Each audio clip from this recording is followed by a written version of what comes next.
Dr. Carson, come on up. Thank you so much. Good morning and Happy New Year, everybody. It's great to see you. It's great to be with a very packed room. I'm sorry we kept you all very busy over the holiday break. And I know there is a lot of news out there today, both here at home and around the world. I will be happy to take all of your questions on all of that news. But first, I'm really honored to be standing up here today with esteemed members of the President's Cabinet and his health team to make an important announcement with respect to the President's domestic promise to make America healthy again as we kick off the new year. In less than a year in office, the President and his incredible MAHA team have made real progress on this front. Here are just a few of the significant MAHA achievements thus far. More than a dozen food manufacturers and trade associations have made commitments to remove artificial and petroleum-based food dyes from their products. The Trump administration took strong action to bar hospitals from performing dangerous, irreversible, life-altering transgender procedures on children. The Trump administration announced funding awards to states through the Rural Health Transformation Program, an unprecedented $50 billion investment established under President Trump's One Big Beautiful Bill. The Trump administration has also worked with 18 states across the country to ban junk food purchases using SNAP benefits starting this year. And thank you for leading that effort, Secretary Rollins. Additionally, President Trump took historic action to secure most favored nation drug pricing and secured deals with major pharmaceutical companies to massively lower the cost of prescription drugs. And those effects are being implemented as we speak. Americans are going to continue to see the result of these incredible deals the president cut. And I know President Trump and this team behind me worked incredibly hard to lower those drug costs for Americans. On Monday, the CDC adopted common sense updates to America's childhood vaccination schedule based solely on the gold standard of science. This action empowers parents and physicians to make the best individualized decisions to protect our children, while also restoring much needed confidence in our public health system. And as a MAHA mom myself, I'm very grateful for that. So thank you, Secretary Kennedy. To build on this progress, the Trump administration is now updating federal nutrition standards and guidelines to ensure that Americans have the most accurate, data-driven information supported by science and hard facts, not special interests or partisan ideology. President Trump has tasked two of the great individuals behind me, USDA Secretary Rollins and HHS Secretary Kennedy, with collaborating on this vitally important project. And today they are here to officially unveil the 2025 to 2030 dietary guidelines for America. These new guidelines are informed by the best and most reliable research on health and nutrition, particularly as it relates to the role of our diets and the prevalence of chronic disease in the country. They are also These guidelines are easy to read and understand, so every American, young and old, can access this information that literally has the power to change lives. But these are not just an updated guideline. These are the foundation to all federal food programs in our country. These new guidelines are going to update the food that is served to America's children in our public schools, to the plates that are served to our great men in uniform in our military, our veterans, and the food that they are consuming at the VA.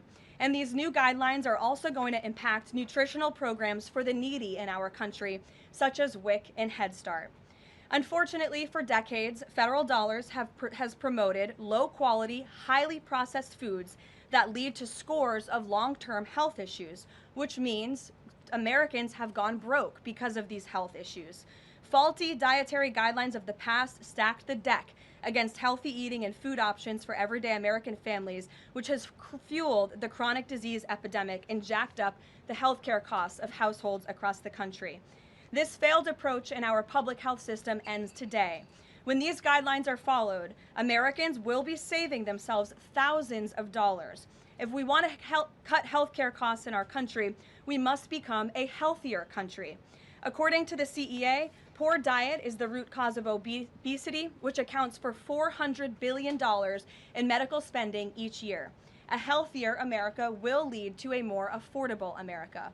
The new dietary guidelines from the Trump administration will ensure federal dollars go to real food to improve public health and therefore save the American people their hard-earned cash over the course of their lives. So with that, I am going to hand it over to Secretary Kennedy. The great people behind me will give remarks, and then we'll get into Q&A for the officials that are here on this specific topic.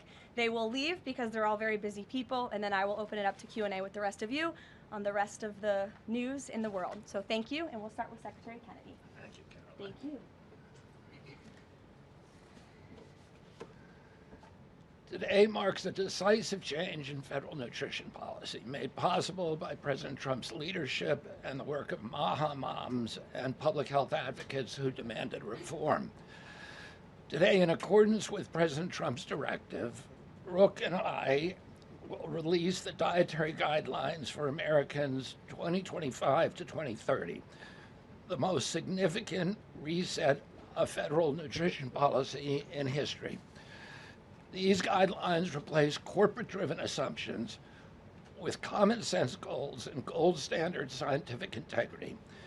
These new guidelines will revolutionize our nation's food culture and make America healthy again. For decades, Americans have grown sicker while healthcare costs have soared. The reason is clear. The hard truth is that our government has been lying to us to protect corporate profit-taking, telling us that these food-like substances were beneficial to public health. Federal policy promoted and subsidized highly processed foods and refined carbohydrates and turned a blind eye to the disastrous consequences. Today, the lies stop. The new guidelines recognize that whole, nutrient-dense food is the most effective path to better health and lower healthcare costs. Protein and healthy fats are essential and were wrongly discouraged in prior dietary guidelines. We are ending the war on saturated fats. Diets rich in vegetables and fruits reduce disease risk more effectively than many drugs. Whole grains outperform refined carbohydrates. Added sugars, especially sugar-sweetened beverages, drive metabolic disease, and today our government declares war on added sugar. Highly processed foods loaded with additives, added sugar, and excess salt damage health and should be avoided. As Secretary of Health and Human Services, my message is clear: eat real food. Nothing matters more for healthcare outcomes, economic productivity, military readiness, and fiscal stability. The dietary guidelines shape dozens of federal feeding programs, including Head Start. These standards affect 45 million school lunches every day, meals for 1.3 million active duty service members, and food served to 9 million veterans in VA hospitals. Today begins the work of aligning those programs with affordable, whole, nutrient-dense food. Implementation requires coordination across the government. I'm working with many of my fellow cabinet secretaries to deliver results. I want to thank Bobby Mukamala, thank you very much, who is the president of the American Medical Association, for committing to mobilize the medical community on nutrition. And I thank also the American Academy of Pediatrics for partnering on this effort. I also look forward to working with Dr. Jay Bhattacharya and Dr. Marty McCary to fund and prioritize rigorous nutrition research at the NIH and at the FDA. The stakes are measurable and severe. A Johns Hopkins analysis estimates that 48% of every federal taxpayer dollar now goes to healthcare. The CDC reports that 90% of healthcare spending treats chronic disease. That means that 40%, 40 cents of every dollar that taxpayers pay in this country is going to treat diseases that could be averted through good food. The United States has the highest obesity and type 2 diabetes rate in the developed world. We spend 3 times more per capita than the European Union on healthcare, yet our life expectancy is 5 years lower, largely due to diet-related chronic disease. Our childhood obesity rate is 5 times higher than countries like France. 1/3 of U.S. teens have prediabetes, over 35% are overweight, or obese, and 20% of young adults have non-alcoholic fatty liver disease. 77% of military-aged Americans are ineligible for military service because of diet-related conditions. If a foreign adversary sought to destroy the health of our children, to cripple our economy, to weaken our national security, there would be no better strategy than to addict us to ultra-processed foods. It's shocking that our own government helped to drive these cataclysmic changes in our diet. The damage is real, it is preventable, and President Trump has ordered it to end. If the United States reduced obesity, type 2 diabetes, heart disease, and Alzheimer's to Japanese levels, we would save approximately $600 billion a year. About 50% of Medicare's projected long-term deficit, or $5,000 per family annually. Current policy worsens the problem. 42 million Americans rely on SNAP, where common purchases include sugary drinks, candy, and chips. 78% of SNAP recipients are enrolled in Medicaid, and 90% of Medicaid spending goes to chronic disease. These incentives raise healthcare costs and undermine health. This must change. The new framework centers on protein and healthy fats, vegetables, fruits, and whole grains. And you can see the food pyramid here.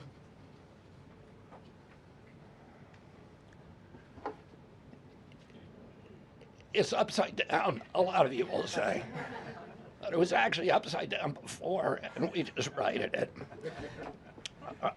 For the first time, the dietary guidelines directly address ultra-processed foods and set firm sugar limits in federal procurement, driving a significant reduction in added sugar in school meals.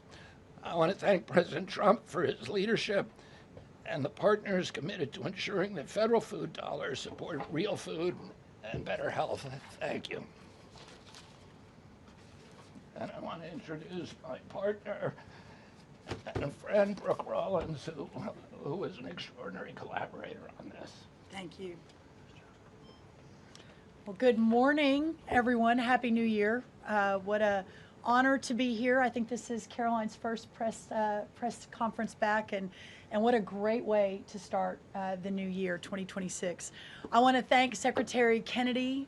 Your commitment to the well-being of Americans is such a blessing to this nation.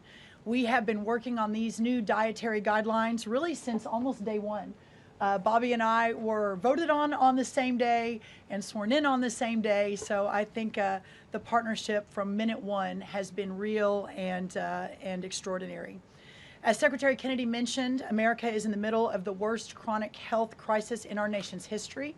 Over 40% of the roughly 73 million children in the United States have at least one chronic health condition, and nearly 90% of healthcare spending goes toward treating people with chronic disease.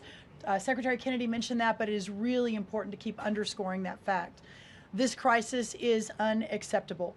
It prevents Americans from living healthy and happy lives. And for decades under both Republicans and Democrats, federal incentives have promoted low quality, highly processed foods and pharmaceutical interventions instead of prevention. As a result, nutrient-dense whole foods grown by America's farmers and ranchers have been increasingly displaced.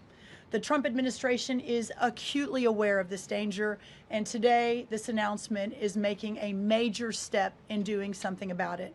Thankfully, the solution is simple and should be non-controversial. Eat real food.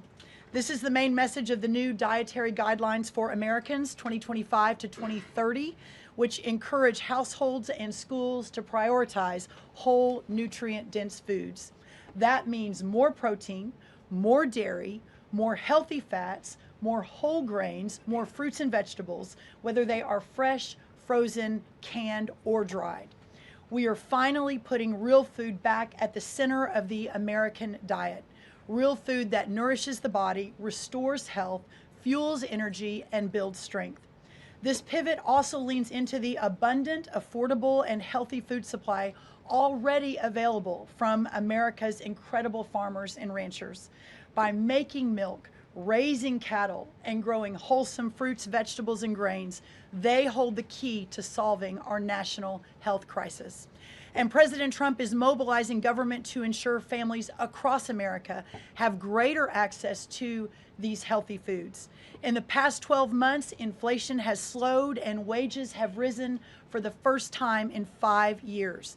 Under President Trump's leadership, prices for everyday staples are declining and more help is on the way. Recent data show that fruits, vegetables, dairy, and proteins, including eggs, pork, and ground beef, are becoming even more affordable every day for our American people. American households enjoy the most affordable and abundant food in the world, and today's release only reinforces that reality. A healthy meal is within reach for all American families. These new dietary guidelines are a framework which is meant to be customized to meet the needs, the preferences, and the financial status of all American families. For example, a meal including such items as pork or eggs or whole milk or cheese, tomatoes, other fresh and frozen fruits and vegetables, whole grain bread, corn tortilla can cost today right around $3 for that meal. $3. And soon USDA will finalize our stocking standards, which means that those businesses in America that take the SNAP benefit, what they are required to stock in order to take that benefit. By the way, that's almost 250,000 retailers across America. That very soon we will be finalizing that rule that will mandate all 250,000 retailers in America double the type of staple foods that they provide for America's SNAP households. This means healthier options will be in reach for all American families, regardless of circumstance, at levels never seen before in our country. These dietary guidelines are foundational to so many USDA programs, and their introduction marks the first step in connecting America's schools and dinner plates to the best of American agriculture. Make no mistake, under President Trump's leadership, we are restoring common sense, we are restoring scientific integrity, and we are restoring accountability to federal food and health policy. The new guidelines are all about putting the well-being of Americans first, exactly where it should have been all along. This is the foundation that will make America healthy again, not just for those of us alive today, but for our children and our children's children and those coming behind. I want to end by saying God bless American families, God bless the American farmer and rancher, and God bless America. What an honor now to introduce another great partner in this incredible work, and that is Dr. Mehmet Oz. Thank you. Congratulations to Secretary Rollins, Secretary Kennedy, and do want to express my appreciation for what the President has done overall to increase the affordability of health care. The biggest accomplishment perhaps for the health system abilities to drop down prices last year was the most favored nation drug pricing that Karoline mentioned. These are incredibly effective at reducing the costs, for example, of what the President calls the fat shot, the Ozempic, GLP-1s category of medications. We dropped them dramatically. But the best way to reduce drug spend in America is to not need the drugs in the first place. What you're hearing today with these dietary guideline adjustments are going to be massively effective, and not just dropping the need for us to buy these weight loss drugs, but buy these expensive drugs for autoimmune problems. We have evidence that food is medicine when it comes to conditions from various mental health issues, from Alzheimer's and depression to fundamental realities of how children learn in school. So the question then becomes, what is this actually going to do in dollars and cents? And I had the group at CMS run some numbers for us to try to give you concrete assessments of how much this will drop the spend that the federal taxpayer must make for Medicare and Medicaid.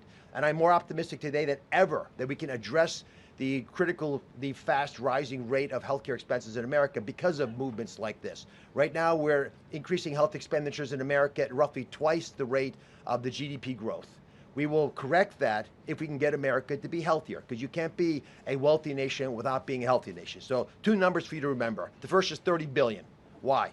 30% of healthcare costs are directly attributable to obesity. I'm not talking about indirect associated expenses, which are also present, but a very conservative number, 30%, are directly attributed to obesity. That's about $300 billion a year for just Medicare, If we were to affect obesity by 10%, which is an incredibly conservative and justifiable assumption that has been borne out in evidence-based dietary experiments and trials, just that alone is $30 billion of reduction of expenses for Medicare rather. That's also obviously correlated with Medicaid reduction in spending. In Medicaid, it's a different opportunity because in Medicaid, we educate children. 53% of children in America are covered by Medicaid or CHIP. And we have programs to teach kids and their parents what to eat, and how to make these dietary guidelines that Secretary Rollins and Secretary Kennedy have crafted with their teams into practice. It will dramatically change the natural history of how children are able to participate in life. But let me give you one last number.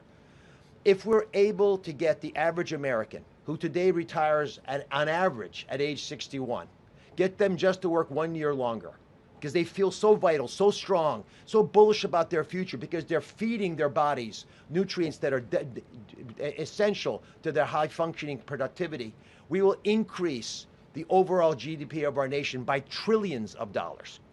So we will reduce healthcare expenses. At the same time, we jazz up the U.S. economy with trillions of dollars created by the productivity of American workers. God bless you both for making the DGA feasible and making it perhaps the wisest investment we could make in our communities.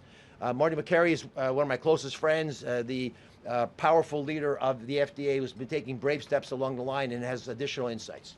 Thanks. Thank you, Dr. Oz. Today marks the beginning of the end of an era of medical dogma on nutrition. For decades, we've been fed a corrupt food pyramid that has had a myopic focus on demonizing natural, healthy, saturated fats, telling you not to eat eggs and steak, and ignoring a giant blind spot: refined carbohydrates, added sugars, ultra-processed food. This study in JAMA now shows that 60% to 70% of kids are getting their calories from ultra-processed foods. That's an epidemic. We now have a generation of kids addicted to refined carbohydrates, low in protein. They are literally nitrogen negative because we've used old flawed studies that used urine nitrogen to estimate body protein metabolism, and they missed the mark. The old guidelines had such a low protein recommendation that we are increasing that by 50 to 100%. Kids need protein. The old protein guidelines were to prevent starvation and withering away. These new protein guidelines are designed for American kids to thrive, and they're based on science, not on dogma. We have 40% of our kids now with a chronic disease. It is not their fault. This is something that is the result of bad advice from the government and a medical establishment that for decades peddled research from a flawed 1960s model. Today, we are setting the record straight. This is not a willpower problem of our nation's kids. This is something adults have done to kids, and we're going to fix it. And so, as Dr. Oz said, the best way to lower drug prices is for people to stop taking drugs they don't need. We are going to finally address the root causes of our broken healthcare system: insulin resistance and general body inflammation, advanced by the protein-poor, micronutrient-poor, ultra-processed, refined carbohydrate diet that kids are addicted to today. And so, on behalf of the Food and Drug Administration, we are proud to be a part of this. We are grateful to be contributing to this work. Thank you, Secretary Rollins. Thank you, Kyle Diamantis, the best deputy commissioner for food at the FDA the agency has ever had. This is a historic day in America. Thank you, Karoline. Doctor, thank you so much. Thank you. I hope everyone's inspired to go eat a salad for lunch after this briefing. If anybody has questions on this topic, we will take a few and then we'll get into the topic. We'll start with our new media seat. If you have a question on this topic today, Jamie Franklin, she comes from the Conservator. Why don't you kick us off? Yeah, first of all, Karoline, congratulations on your pregnancy. We're so excited for you. Matt and moms across the country, including myself, are just so excited by what this administration is doing to make our kids healthy again. But we do have concerns when it comes to these blue states pushing back on a lot of progress that we're making as an administration. And particularly, we're really excited that you guys revised and streamlined this vaccine schedule. However, what we have seen is that these blue states, whether it be no tax on tips, no tax on overtime, or pushing back on immigration, they continue to stop your guys' progress. So what has been the response from these blue states? Because as Maha moms enrolling our kids in school, this is a big issue, and we celebrate what you guys are doing, but we want to have it even in the blue states as well. I mean, my hope is that we only released these earlier, 2 days earlier. I'm sorry. Duck is also high in protein. It's an interesting. Duck is a good thing to eat, everybody. We only released the new vaccine schedule 2 days ago. The vaccine schedule, there's nothing compulsory in it. Everybody, I've always promised, I'm not going to take people's vaccines away from them. People who want to get vaccines, everybody who wants them can get all of the vaccines that were on the old schedule. They will all be paid for by the Vaccines for Children program or for the insurance the same as before. We release guidelines that we think are optimal to public health. They're the same with core vaccines that are required by the European community. And those nations all have much better health outcomes than we do. And they're based on their best science and also on their conviction that when you put too many vaccines on the program, it actually reduces compliance. It reduces uptake. And so we want to maximize the uptake of vaccines by making sure that Americans know we are making recommendations that are science-based, that are common sense, that are grounded in science. And right now, that's the best science that we have. And again, there's 3 categories of vaccine. One is the core schedule, which resembles the European countries. The second is for people who have vulnerabilities, for high risk, and that doesn't change at all. And then the third is shared decision making, which any vaccine that was on the old schedule, you can continue to get. So people will make their own choices, and that's what democracy is about. I asked the boss, Karoline, for permission to add a little bit to this because I think it's really important. And by the way, Jamie, what a superstar you are. It's so fun to see you in this seat, Jamie Franklin. The blue state question is a really important one. And for those of us that are running agencies with these programs, I mean, I've talked to a lot of you already about how we have 22 blue states that won't give us their SNAP data so that we can figure out and ensure that those who really need these programs are actually getting these programs. Clearly, you all have been writing about Minnesota. California's next. We're looking at New York, some other states. The amount of fraud in all of these programs is absolutely stunning. And the challenge is, I mean, from Medicaid, et cetera, I know, Dr. Oz, you've talked a lot about that.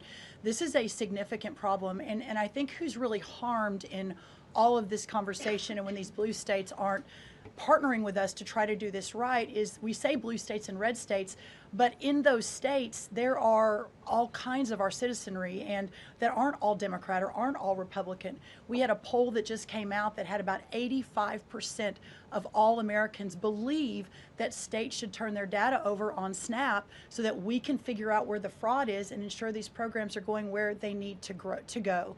So my request of these blue states and these blue state governors is partner with us. Let us figure out how to do this better. Let us make sure that whether it's the vaccine schedule or the SNAP program or the Medicaid program or the child care program, that we are doing everything we can to protect every tax dollar, but to also ensure those who need it the most vulnerable in our society, are getting the programs they need versus those who A, are not even supposed to be here, or B, are cheating the system. Jeff. Thanks, Caroline. One of the changes that was made had to do with alcohol. Secretary Kennedy or Dr. Oz, could you explain the science behind the new language on not saying 2 drinks for men and 1 drink for a woman every day would be healthy, and whether or not the industry had an impact on the language of moderation versus just saying alcohol is not healthy and you shouldn't drink it? So alcohol is a social lubricant that brings people together. In the best case scenario, I don't think you should drink alcohol, but it does allow people an excuse to bond and socialize, and there's probably nothing healthier than having a good time with friends in a safe way. If you look at the blue zones, for example, around the world where people live the longest, alcohol is sometimes part of their diet. Again, small amounts, taken very judiciously and usually in a celebratory fashion. So there is alcohol on these dietary guidelines, but the implication is don't have it for breakfast. Right? This should be something done in a small amount with hopefully some kind of an event that might have alcohol added. But the general move away from 2 glasses of men, 1 glass of women, there was never really good data to support that quantity of alcohol consumption. That data was probably primarily confused with broader data about social connectiveness. Take a couple more. John? Thanks a lot, Karoline. Secretary Rollins, I'm curious about with these guidelines. They're not mandates, they're guidelines. What are the practical effects of these guidelines on public schools all across the country? Well, today begins thank you, John. It's good to see you. Today begins the first day now in a recalibration of the rules, whether it's school lunches, whether it's the SNAP program, whether it's as veterans were mentioned, our prison system, that now we begin the process of implementing and redrafting the rules to reflect what this new dietary guidelines for Americans actually is doing to our food system. So there is a lot of work to do. Nothing changes overnight, but as I think we've proven, this administration moves very, very quickly on all fronts, 7 days a week, 365 days a year, and so you'll begin to see some real changes coming very soon. As everyone is aware, for many of our most vulnerable in the margins in our communities, the school lunch is often the best place for our children to get the healthiest meal. Hopefully with stocking standards and reworking SNAP and the SNAP waivers we've done, that begins to change too. But right now, that is going to be the single most important, from my perspective, move forward, is the school lunches and making sure that we're getting the right amount, the best amount, and the most nutrient-dense foods into the schools. Thank you. You also mentioned, Secretary Rollins, cost when you had your remarks a little bit earlier. Is eating healthier more cost effective? Is it cheaper than just having a diet of processed foods? I had a whole chart to show you, but left it in the back, unfortunately, that yes, indeed, that eating healthy, for the most part, we've got 100 simulations, is actually less expensive. The challenge is the access to those healthy foods, especially in parts of America where they have food deserts. They don't have a H-E-B or a Kroger or a Central Market. These are all Texan grocery stores, but whatever similar across the country. But that is why these stocking standards in SNAP are so important. So if you have a economically challenged family, and the only place they're getting their food is the 7-Eleven. We have a longer term important policy priority, and that is getting grocery stores into these lower margin communities. But for now, requiring those retailers, those 250,000 retailers across America, to double their stocking of healthier foods. That will allow us to immediately get these better foods into all communities, but especially the most vulnerable. Thank you, John. Let me just add something to that. Brooke and I are working on a program. Affordability is the priority for the president. And we know we have to make it easy and accessible for healthy foods for every American. And we believe we can do that. We think affordable food is within reach of every American family. We are working on a education and information program that will allow American families all over the country to come onto our website and find the healthiest foods at the lowest cost for themselves. I'd also just add this. The idea that a cheap meal made of processed food is cheap is an illusion, because you're paying for it on the back end. You're paying for it with diabetes, with obesity, with illness. And if you internalize that cost of the meal, it would be a tiny fraction of the long-term cost of eating bad food. So we'll take one more in the white blazer. Karoline. Secretary Kennedy, you mentioned healthy fats, but also ending the war on saturated fats. Can you clarify how much saturated fats Americans should be consuming? I'm going to let Marty take that since he wrote a book about it. Look, the old dogma in the 1960s when Eisenhower had his heart attack and Ansel Keys said it was the saturated fat. That's never been substantiated. And so that flawed research has become dogma over the years, and eventually the conversation was sidelined. In this new guidance, we are telling young people, kids, schools, you don't need to tiptoe around fat and dairy. You don't need to push low-fat milk to kids. And we are maintaining the 10% of calories as saturated fat in the guidance. The real issue is protein. The fact that 60 to 70% of the calories of kids today in America is ultra-processed food. These are the issues that have become giant blind spots where we're now putting attention. And we hope that there are conversations in every school board in America, in every church and synagogue and house of worship, every home in America will now have conversations. We've got to talk about school lunch programs, not just putting 6-year-olds on Ozempic. Food can be curative. We've got to talk about the microbiome and fiber and healthy whole grains and the good soil that food comes from and the healthy, clean waters and good farming techniques. So that's the focus of this guidance. Thank you. Great. Some of you may be wondering why Dr. Carson is here. He is our National Nutrition Advisor working alongside Secretary Kennedy, and he's played a big role in this effort. So I want to thank you so much, Dr. Carson, for being here today. And thank all of you for being here today. I know you're all very busy people, and these people have a lot of questions on things other than diet, I'm sure. So I'm going to get to work, and thank you guys so much for coming. Thanks, everybody. Thank you.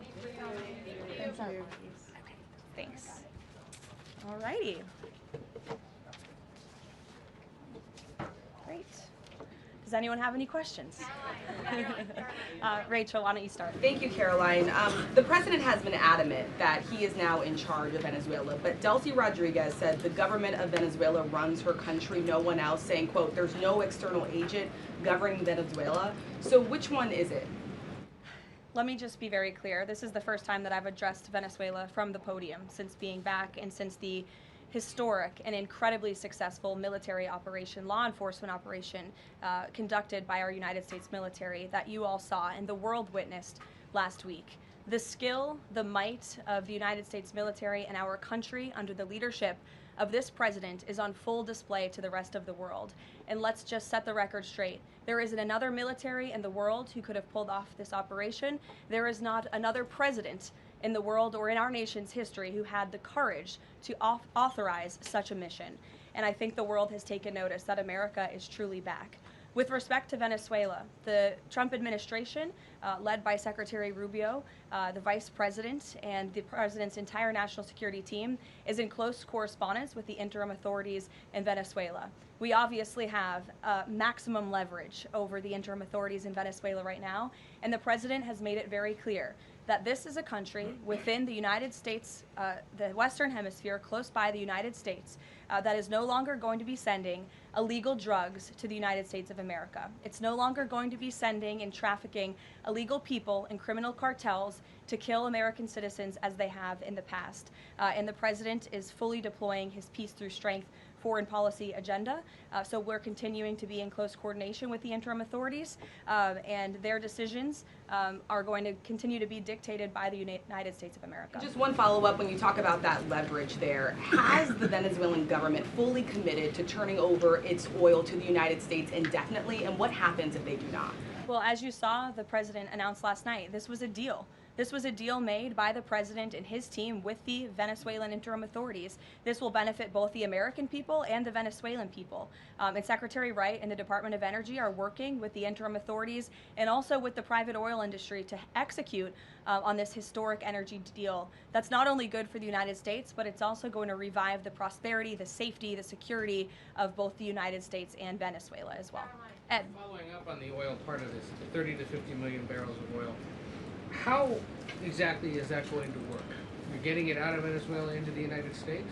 Yes, and then what? That's exactly right. So as you know, Ed, as the president announced last night, this was the sanctioned oil that was basically just sitting in barrels, sitting on ships because of the effective quarantine of the United States of America. And the interim authorities have agreed to release that oil to the United States, so it will be arriving here at home very soon. The United States government has already begun marketing Venezuelan crude oil in the global marketplace for the benefit of the United States, engaged the world's leading commodity marketers, key banks to execute and provide financial support for these crude oil and crude product sales. All proceeds from the sale of Venezuelan crude oil and products will first settle in U.S.-controlled accounts at globally recognized banks to guarantee the legitimacy and integrity of the ultimate distribution of proceeds, and those funds will be dispersed for the benefit of the American people and the Venezuelan people at the discretion of the United States government. It sounds like it requires a lot of private sector engagement and agreement And from the oil industry and the banking industry. That's Do you right. have that yet? There's a lot of private sector engagement that's happening right now. As you know, Secretary Wright, our energy secretary who's heading up this big project, is in Florida today meeting with some of these oil executives. And as we confirmed earlier, they will also be at the White House later this week. So they are absolutely eager to invest. They're eager about these opportunities. And Secretary Wright is a very well knowledgeable guy when it comes to oil and energy, and he's the perfect man for the job. Another corner of the world Sure. there, real quick on Go Iran. ahead. Go ahead. So just to follow up on the oil, 30 to 50 million barrels is an initial tranche, if you will, and then what happens after that? What are the plans? I won't get ahead of the plans that the president and his team are currently speaking with the interim authorities about, but rest assured, there is a long-term plan here. Secretary Rubio and the entire team are working diligently on it, and this is just sort of the first action that you all are seeing. Ed. Thanks, Caroline. So in order to get these oil companies to invest billions in Venezuela, how will the U.S. reassure that their workers will be safe in Venezuela? Could there be troops involved? At this point in time, as you know, there are no troops on the ground in Venezuela. The president, of course, reserves the right to use the United States military if necessary. It's not something he wants to do. Diplomacy is always the first option, as you saw. He tried that with Nicolas Maduro, but unfortunately, he was an illegitimate dictator and an unserious person. And so President Trump authorized this law enforcement operation, and now Nicolas Maduro is sitting in a prison cell in New York. So certainly the president is going to do what's in the best interests of the American people, and that includes workers from our energy and oil industry as well. With that meeting tomorrow, what is the message the president is going to give to the oil executives, and what does he want to hear? Well, the meeting is on Friday, and it's just a meeting to discuss, obviously, the immense opportunity that is before these oil companies right now. Stephen. Caroline, and congratulations again. Thank you. The New Yorker had a story yesterday on the vice president, and it questioned his, quote, notable absence on Venezuela. And the sub-headline asked, was the vice president's exclusion from the operation in Venezuela an expression of his anti-interventionist ideology or political calculation?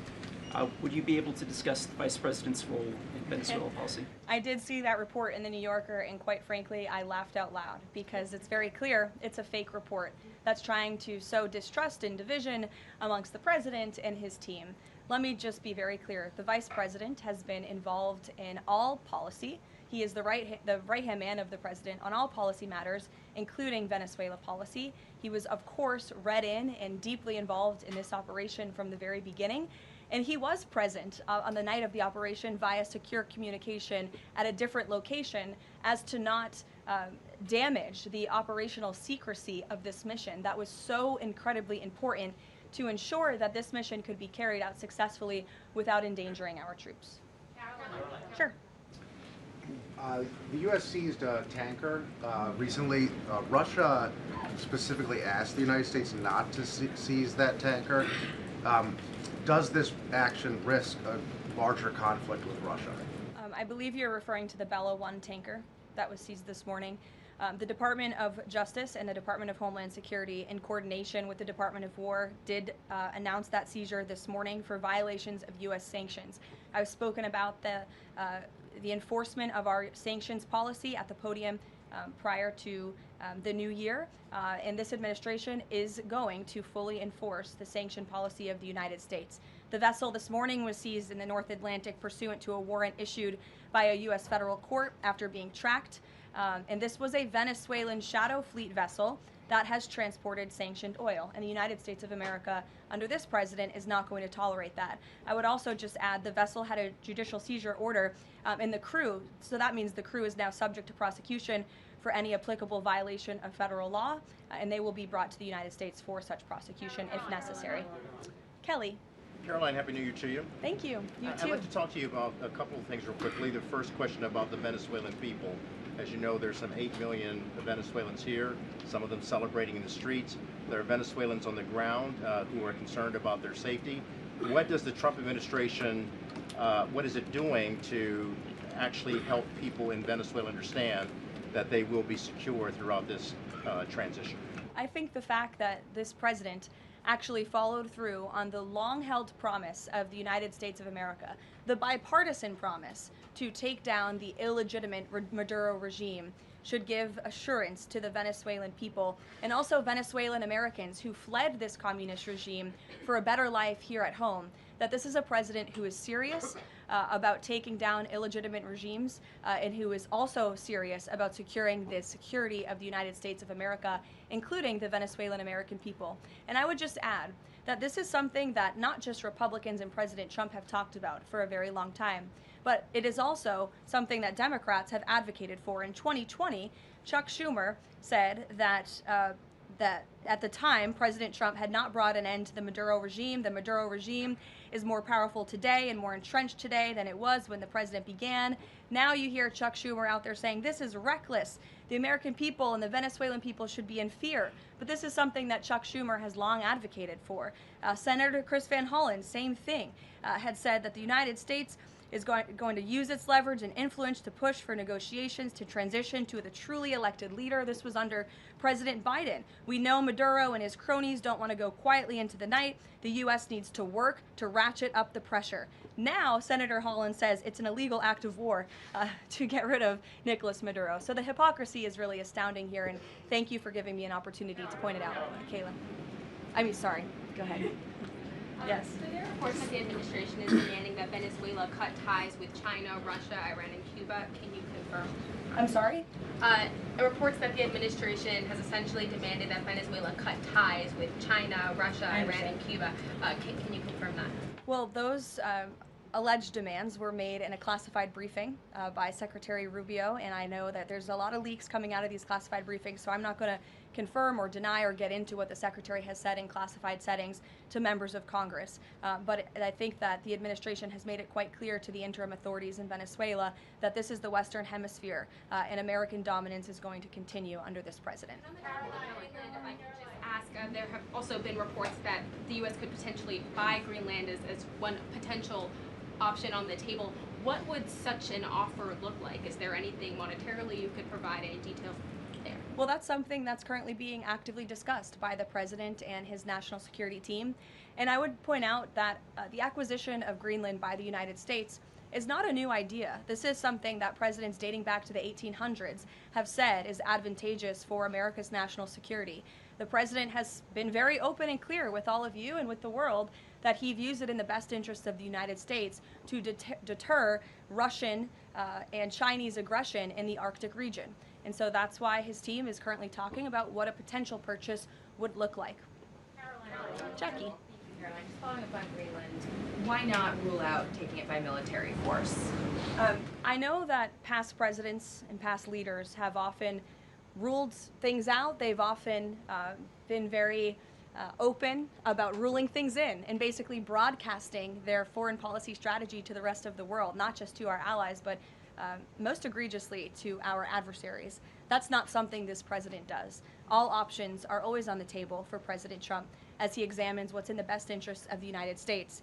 But I will just say that the president's first option always has been diplomacy. Again, look at Venezuela.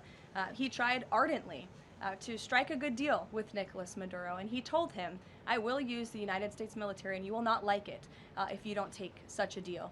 And look at what happened. With respect to Iran, the president said the same thing, right? He tried to have serious interest in a deal with the Iranian regime with respect to their nuclear capabilities.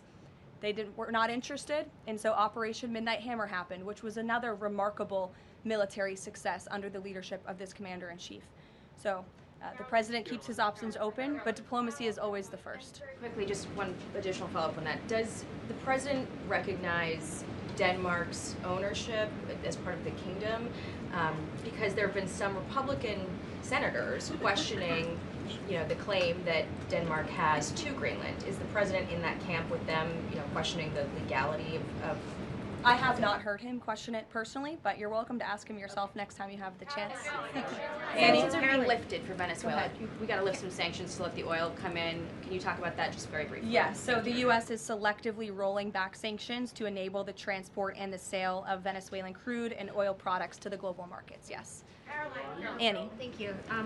There are some reports from Venezuela that the country's leaders are cracking down on the population, specifically suppressing public expression of support for Maduro's ouster.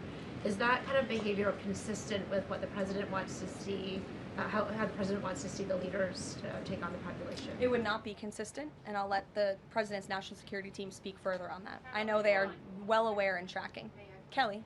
Two questions. One, on the seized vessels, the Bella, the Sophia, can you tell us where they're headed, what happens to any existing cargo, and you referenced personnel but potentially facing prosecution? That's one thing I'd like to follow on.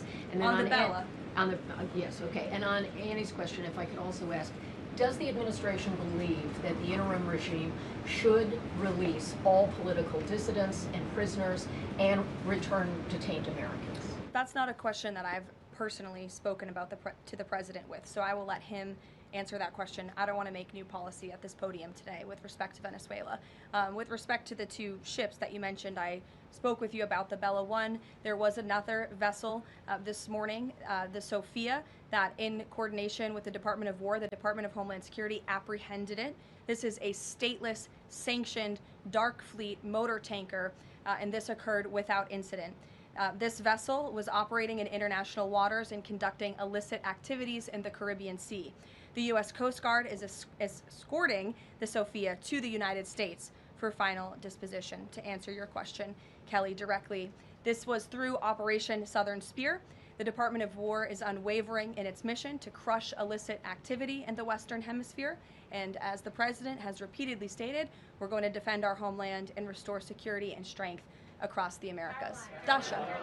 Dasha, go. Caroline, thank you and Happy New Year. Thanks, you too. Two questions, one on Venezuela, one on Greenland.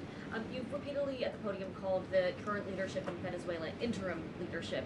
There are Republicans and Democrats alike that say they want to see elections in Venezuela. The president had said it's too soon to do that right now, but is there a timeline for elections in Venezuela? Is he committed to seeing that this year, for example? You just said the president has answered that question, so I will reiterate what the president has said a few times now to all of you, which is that it's too premature and too early to dictate a timetable for elections in Venezuela right now.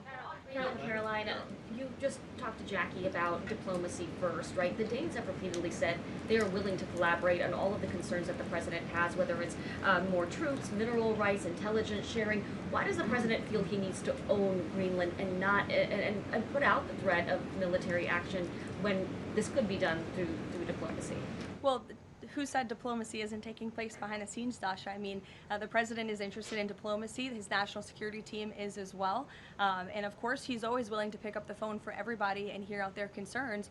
But the president is the president of the United States of America, and he's always going to be very clear about what he views as being in our nation's best interest.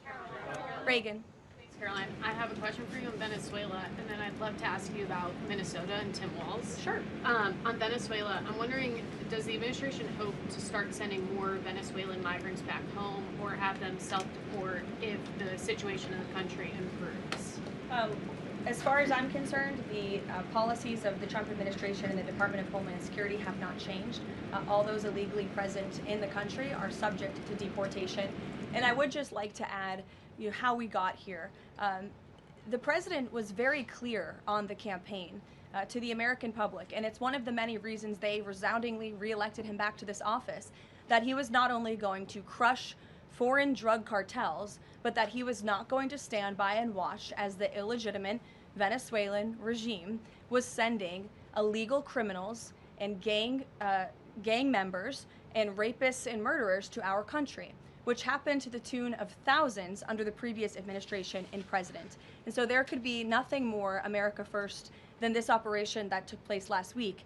And I would just remind all of you in this room that there were innocent Americans like Jocelyn Nungare who lost their lives at the hands of dangerous Venezuelan criminals who were sent here by the Maduro regime. And that has been the president's North Star and guiding principle throughout his entire policy since January 20th. Tim Walz in Minnesota. Does the administration believe that Tim Walz potentially dropped out of the governor's race because he could be under criminal investigation? I don't know if there's a criminal investigation. If there was, I wouldn't be able to comment on it from up here, to be honest with you. But I think Tim Walz probably dropped out of the race because he realizes he no longer has the support of the people of his own state, which is a remarkable downfall considering he was the number 2 on the Democrat Party's ticket just about a year ago. When it comes to Minnesota, the fraud that we have seen, the wide scale of fraud, is really remarkable. It's egregious. I would encourage every single journalist in this room to go to Minnesota and to cover it yourselves. As for the Trump administration, we have officials who have been on the ground almost every day. Secretary Noem was there yesterday. Secretary Bessent will be traveling there later this week to talk about the fraud and to do a roundtable on this very topic. And I would just like to leave you with an update. To date, the Department of Justice has charged 98 total defendants in several Medicaid fraud and related case programs. 64 were convicted, and 85 of the 98 charged were of Somali descent. The DOJ has also issued over 1,700 subpoenas, executed over 130 search warrants, and they have now added more attorneys to their office there to absorb the case flow. DHS is on the ground going door to door conducting large-scale criminal and HSI investigations. They have also sent approximately 2,000 agents to Minneapolis to assist with law enforcement and immigration enforcement. As I said, Secretary Noem was on the ground yesterday. The Department of Health and Human Services has also begun requiring a justification and photo evidence for all child care related payments nationwide, and they required Minnesota to conduct a full audit of all child care centers. They also froze $185 million in funding to Minnesota. And Dr. Oz, who was just here, also notified Governor Walz they're going to begin auditing Medicaid recipients and deferring payments on claims based on waste, fraud, and abuse. The Department of Labor is also conducting a targeted review of Minnesota's unemployment program. Department of Agriculture requiring Minnesota to conduct recertification for SNAP recipients, and HUD has launched investigations into the public housing. SBA has also suspended nearly 7,000 borrowers amid suspected fraudulent activity. So, with all of that, rest assured this is an all-hands-on-deck effort from the entire administration to get to the bottom of this and to ensure that the ripping off of taxpayers in the state of Minnesota, and it won't just be Minnesota, it'll be any state across this country where fraud has taken place, and we are protecting law-abiding, tax-paying American citizens. Phil. Thank you, Karoline. Just to follow up on Greenland, there are treaties already on the books that give the United States access to the island. They can construct and maintain military bases there. We can house personnel on the island. The U.S. has control of landings, takeoffs, anchorages, etc. So I'm curious if you could just spell out for the American public what specifically would the U.S. gain by taking control of Greenland that the U.S. doesn't already have access to right now? More control over the Arctic region and ensuring that China and Russia and our adversaries cannot continue their aggression in this very important and strategic region. And there would be many other benefits as well that, again, the President and his national security team are currently talking about. Jeff, I'll give you another one. A broad sort of stand-back question on foreign policy. Are you concerned about increasing tensions with Russia because of the tanker seizures? And how does the U.S. action in Venezuela impact the ongoing relationship with China and the President's relationship with President Xi? I think the President has very open, honest, and good relationships with both President Putin of Russia and also President Xi of China. He has spoken with them numerous times, as you know, since coming to office about a year ago, and I believe that those personal relationships are going to continue. But as for the President and the United States, he's going to enforce our policy that's best for the United States of America. And with respect to these ships seizures, that means enforcing the embargo against all dark fleet vessels that are illegally transporting oil and only legitimate commerce, to answer your question much earlier, Rachel, determined by the United States is going to be permitted. And that's the policy of this administration, and he's not afraid to implement it. One more stand back, just one more stand back. I just gonna ask the last one. I remember asking the president at the beginning of his term if he was committed to Article 5 and NATO, and he said yes. Has his stance on NATO or his commitment to NATO changed? Did you see his statement earlier today? He said we will always be there for NATO even if they are not there for us. And I think that answers your question directly. Yes. Just to follow up on what Jeff was saying there, will the president commit that if any NATO members are attacked, the United States will come to it? Again, the president addressed this directly himself this morning after seeing the coverage from all of you in this room on television, and he made it very clear we're always going to be there for NATO, even if they have not done right by the United States of America. And they have not, they have finally increased their defense spending at the request of this president, but it was only because of this president that they did that. We'll take a couple more. Michael, go ahead. Thank you, Caroline. Happy New Year and congratulations. Thank you. Two questions, You if I too. may. One on healthcare, one on Mexico. On healthcare, the president says he wants Republicans to be flexible on the Hyde Amendment in order to pass healthcare legislation. What is the White House's message to pro-life voters who say federal funding for abortion goes against their values?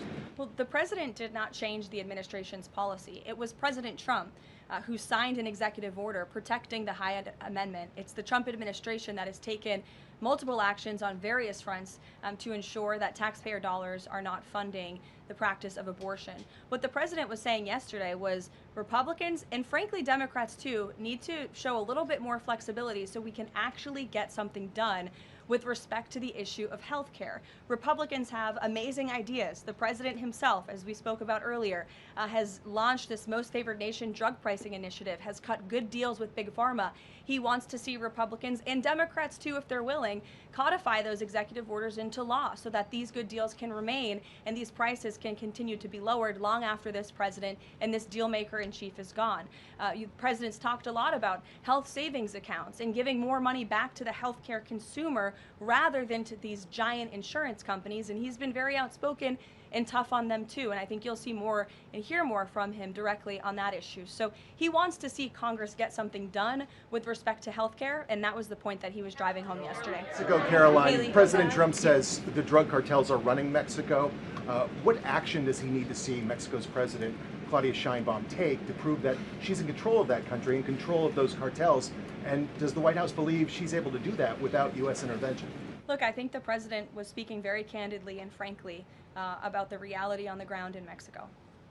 Haley.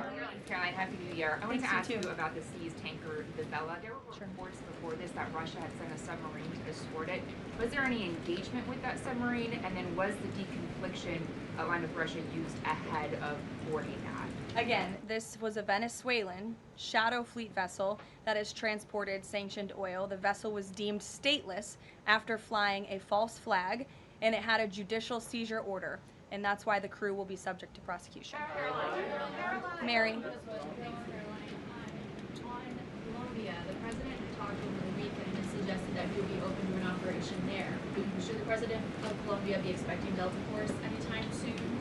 And then I had another one for you on California. That would be a very unwise question for me to answer, to weigh into. What's your next question? On California, can you share any more about the fraud investigation? The president said that there was one. Who's being investigated and where is it starting? Again, this is going to be a all-hands-on-deck government-wide effort. The president has directed all agencies across the board to look at federal spending programs in not just Minnesota, but also in the state of California to identify fraud and to prosecute to the fullest extent of the law all those who have committed it. Take one more. Sure. Thank you. Caroline, yesterday was the 5-year anniversary of January 6th. Democrats and mainstream media continue to push their big lie that it was an